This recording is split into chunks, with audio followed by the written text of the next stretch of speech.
Now that Joao Felix has been secured on loan until the end of the season, I felt like it was only right to do an analysis video where we can get a good understanding behind how Graham Potter potentially could use Joao Felix in his team. So in today's video, I want to discuss the different lineups and formations in which Joao Felix can be used. I want to discuss Joao Felix's key strengths and how to maximize his key strengths whilst he's here with us on loan. And I want to talk why he suffered at Atletico Madrid. So I hope you guys enjoyed today's video. I want to give you guys some real good analysis, some context behind his signing. Hit that like button if you enjoy. Hit that like button if you're happy and gassed that Joao Felix is signed for us. And don't forget to watch all the latest content on BlueLionsTV to get straight into things. Now, before we start with things, let's quickly remind ourselves what Graham Potter is trying to do with us before we can discuss what his plans will be for Joao Felix. Graham Potter is a manager that believes in positional play. Now, there's many different ways in which teams can set up to be a positional play team, but the core fundamental ideas behind this philosophy, it's about creating and exploiting spaces against your opposition. You want to manipulate the opposition's defense positioning and then overload their weak sides. So essentially, it's about dividing the pitch into zones and making sure the right players are in the right zones at the right time. You want to occupy the important areas of the field while creating the overloads against your opposition. And for positional play football to work, ideally, you need to have a team and squad with players comfortable playing across multiple positions in multiple areas. That's why under Graham Potter, you may notice that we play like 3 different formations in one game. We have a formation for the build-up phase, we have another formation for attacking, and we have another formation off the ball when we're defending. So with us, Graham Potter's plan is to create the overloads in the central areas. In a sense, it's like having a bit of a box presence in the middle, and to create that, he likes to have the 2 wingers hugging either side of the touchline, stretching the opposition, and essentially the idea behind this is to give his team some solidity at the back, control in midfield, and of course the capacity to stretch and field horizontal and vertical passes through wingbacks, wingers, etc, etc.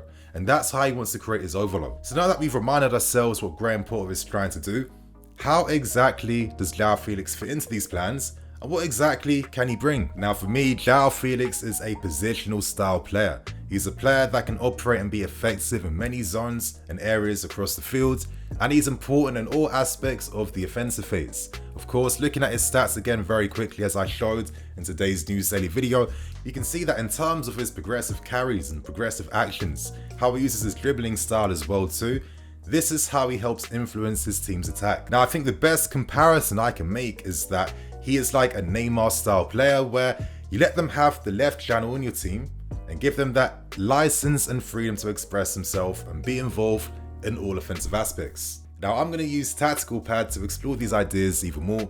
Now this is just like a rough example of a lineup that could be used with Felix in, and of course it consists of players who are actually available right now, hence why there's no Reece James, etc, etc. For me, Joao Felix will play on the left hand side of a front 3, and for me it's this particular area of the fields that I think that Joao Felix should have full license to be able to express himself, fully create and help the team. Now Joao Felix is a player that wants the ball to feet. So for example, there are going to be times where he might even drop deeper to receive from the fullbacks and centre backs, and of course by having lots of players suited to positional styles of play, someone like a Mason Mount is more than comfortable being able to drift wider, of course, to maintain that structure in the team. Now ball to feet players with exceptional skill, technique and dribbling, they need maximum freedom to create, because Joao Felix isn't just one-dimensional. He's not just good at one aspect of the offensive game, he's good at all aspects. He's good at getting on the end of moves. There'll be times when he might even, of course, make a late man run inside the box alongside a Kai Havertz. You'd imagine Mason Mount is there, Cucurella is pushing forward a lot more, Zakaria is pushing forward, and then we maintain that box presence that Graham Potter is trying to build with us currently, whilst having the 3 at the back to help maintain against any counter-attacks that may happen against us. Joao can carry us up the field by targeting these right left areas as well too, and with players like Joao who are comfortable, receiving deeper, taking on their opponents, have the unpredictability behind them, what they do is they attract the opposition players to target them. A lot of times he has 2, sometimes 3 players on him, And by having a presence like this in our team with, a lot of players that already are good off the ball, this will encourage them to attack the spaces in behind and to get inside the box. And you still have that bonus of Joao Felix, of course, getting on the end of any move, or of course having options outside the box to take shots and strikes. Now, I really stress that Joao Felix has, full creative license in this box zone that you guys are seeing on screen. And that's because he's the type of player that can find the runs in behind of a Raheem Sterling, who, currently has been finding very good positions outside on the right hand side, and someone like a Kai Havertz with some nice, incisive, creative passes and balls over the top from deep areas. Of course, in this magic zone here, Joao Felix can decide whether to take his man on, combine with the midfield players, and of course, push further forwards, or of course, carry the ball into the box. So you guys getting an understanding behind the areas in which Joao Felix should be playing in. So right now, I want to explore 3 possible lineups in which Joao Felix could feature in. We start with the first one, and naturally that's going to be the 4-3-3. Now, we know that during the World Cup, Potter spent a lot of time working on a 4-3-3. In my opinion, it's no surprise why we are targeting certain players in this market, of course, to be able to play in this formation and play in this style. Badia Shill will bring some importance in the back, and I think Joao Felix brings that 1v1 threat, creativity, dynamism, and of course that link between midfield and our attack. I think that takes away some of the burden now from Mason Mount. I think he now has a partner in crime, and I feel like this 4-3-3 is what Graham Potter is trying to build. He's got Havertz now playing in a much more freer type of role, where he has the type of freedom now to drop really, really deep. And that's exactly how it looks on screen, with Havertz dropping deeper as well too, to be a presence in behind the opposition midfield lines. And of course, this gives license now to someone like a Raheem Sterling or a Joao Felix to make those runs inside the box if needs be. But of course, there's also some importance now in terms of how we overload and create opportunities in the wide areas. So by having Havertz dropping deeper, you can now create passing triangles down either flank. So as you guys can see, the fullback linking with the winger, with the midfield player as well too. And you'll see the same thing on the opposite sides as well too. This gives us the license to create those overloads in the central areas. If opposition defenders can't pick up a striker, if they don't have a striker to follow because Havertz is withdrawing, this should allow us to disrupt defensive teams' lines even more. And when you have players that can exploit the spaces, that have the skills to get in behind, I think that this could be a very exciting, fluid way of playing, but we'll need a bit more time for all these guys to really get used to. Now, when Pulisic was used here, he couldn't really do the same thing because Pulisic is very one-dimensional in terms of how he plays compared to someone like Joao. So that is the first lineup out of the way. And for my final formation, I've gone for the 3-4-1-2. That's because Felix throughout his career has played as a second striker alongside another striker, and I do feel like in this type of attack, it is something we have seen under Graham Potter at this point in time. We have seen Aubameyang, for example, drifting to the wide areas, and Kai Havertz doing the same thing down the right hand side. In principle, it could still work out exactly the same way, with Felix taking the wide left areas and Havertz drifting to the right. The game plan would be in these moments to create an overload down the opposite flank, build up the play there, create the movements to try and stretch the opposition, and then you free up the spaces on the opposite side for maybe a Havertz and a Sterling to make those late runs to get inside the box. In this role again, Mason Mount can drop into midfield to form a midfield 3 when we're defending off the ball, putting Felix closer to Havertz, giving us that counter-attacking presence, which will really give us, a new way to break teams down, which could be a very effective tactic against the big teams if you're playing on the counter-attack. Having Felix driving into those spaces, attracting pressure to himself, playing the final ball to find guys like your Havertz's, Sterling's, etc., etc. I can see that working. We move on to the second one, and that is the 4-2-3-1. We actually saw this formation against Bournemouth, and I would say that in terms of what you wanted to see from a tactical perspective, we did a lot of things quite good.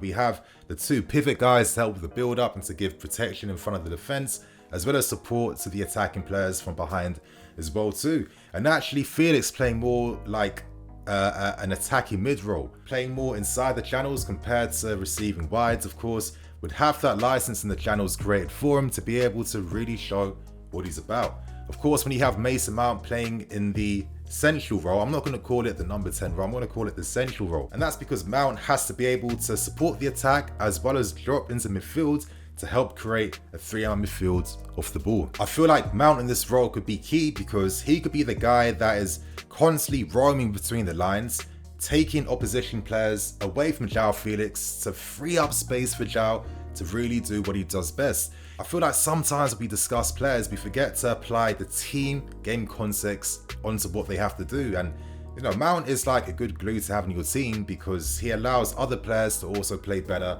and play their natural game. So I think that 4-2-3-1 could most definitely work. Now, before I end things, I think we have to be objective and analyze why he did struggle at Atletico Madrid in the end. I mean, it's very easy to make a video like this only seeing the positives. Some of you may be wondering, can we really rely upon a Joao Felix that has been easily let out on loan by Atletico Madrid? Well, I think it comes down to this. The overall footballing philosophy at Atletico Madrid just didn't suit his game to the highest order. Simeone, of course, did his best to try and find different ways, create different tactics and systems to incorporate him. I guess his most successful one was when he was playing up front with Luis Suarez when they won the league. But regardless, I wouldn't say he was a flop.